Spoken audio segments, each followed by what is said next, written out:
The Metropolitan Museum of Art is presenting an exhibition on Armenia because we need to explore the breadth of peoples who are important to world art, and we have tended to ignore people from the Eastern Mediterranean lands because they were not part of the later 19th, 18th century central histories of the world's activities. Armenia is particularly significant because it is the first Christian nation. It develops a form of Christian art that is related to, but not fully part of, Western traditions. If you were looking at the Kingdom of Cilicia, they are very aware of Western traditions. If you look at some of the works in Greater Armenia, they are influencing Islamic art. So it is not that it's isolated, it is in fact that it is integrated and drawing from and offering to a number of traditions. But it allows us to look at what the relevance of Armenians are. The Met has had earlier exhibitions on the Eastern Christian world, the Gloria Byzantium, or Byzantium Faith and Power, and both of those included Armenian art within a larger sphere. So this is a moment to break out and see how the Armenians invented themselves and how, by their control of trade routes, they integrated in important ways into the larger world. Works of art are an amazing way to watch how people connect with other communities or create their own identity from their own traditions or merging other patterns. And Armenian art is an example of that. And so you can look at Armenian art and see over time what cultures it was connecting with and how interested they were or were not, because you absorb or you don't absorb as you choose to do.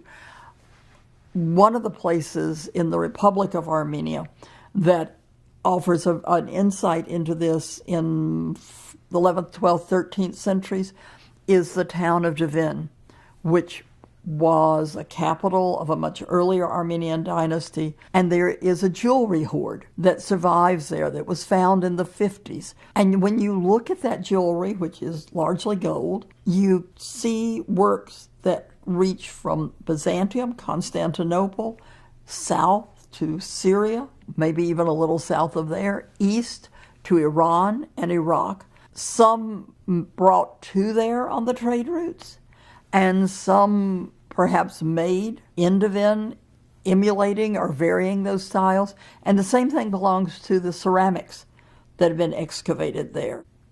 The clothes that are worn in the portraits of the royalty of the Kingdom of Cilicia and people in Greater Armenia show the silks that are moving on the trade routes. And we know of 2 manuscripts made in Cilicia for the same archbishop. In one, when he's a relatively young man, he's wearing the fleur-de-lis that we associate with the royalty of France. And then in his later one that was done in the 1280s, the year he died, his undergarment has this incredibly gorgeous Chinese dragon on it. And so that one man's 2 portraits in these 2 works show, in a way, the extent of your trade routes, from the French, so the far west in Europe, to the silks of China and Central Asia.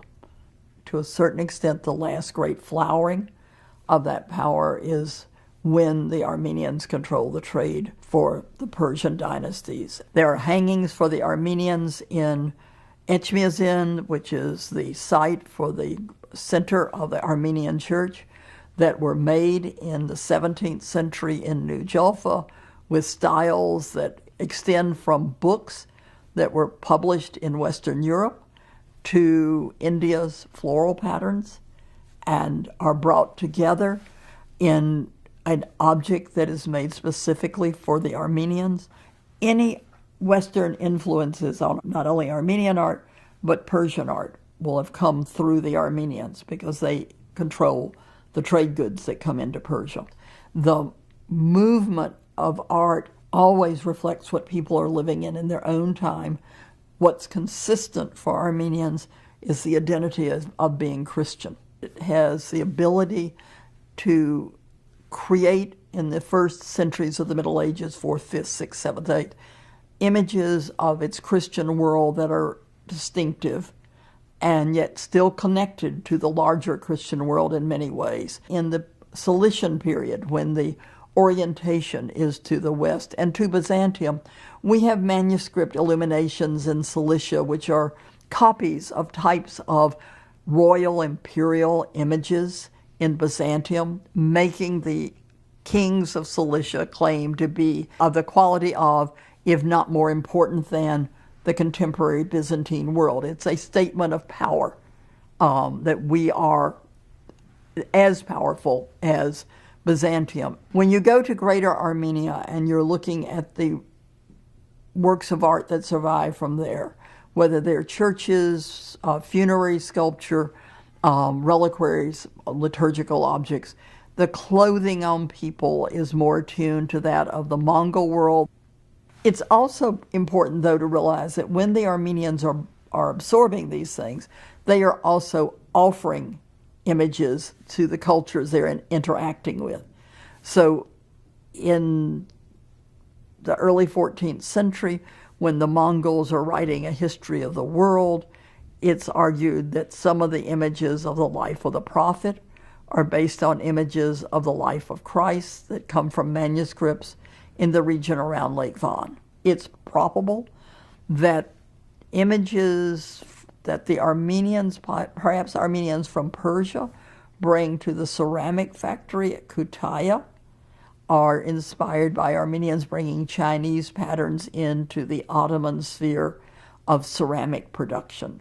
So what the Armenians offer to the larger world of Ottoman tiles is more connections with Chinese motifs that they are already using in their own ceramics.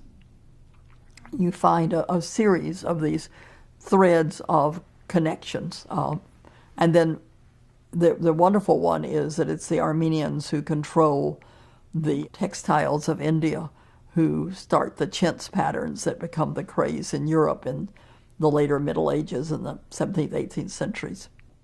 When we talk about the importance of Armenian on trade routes, one of the things that we don't think about, because it's a relatively intangible object, is the Armenian commitment to learning and its centers of learning. And yet we really should, because the Armenians are great writers, great theologians, great scholars. At the beginning of the 5th century, traditionally in 405, the Armenian people gain an alphabet for the translation of Christian text. It's invented by Mesrop Mashtats. When it is created, it generates a great burst of translations of basic texts, the Gospels, the Bible, liturgical activities, and creates a whole sphere of writers who do histories and scholarship of various types, so that it remains till today a defining aspect of being an Armenian. We've traditionally studied cultures as entities which do not interact extensively, and scholarship now is moving to understand that all cultures interact with each other. And the Armenians are a particularly important exemplar of this, because Armenians controlled trade routes. They had the ability to adapt elements that they were interested in from other cultures, to ignore elements from other cultures, to influence other cultures. People like the Seljuks, who came through Armenia, made massive use of Armenians in creating their own cultural identity. So we're only now having the rather exciting moment in the study of cultures to begin to see how they interact.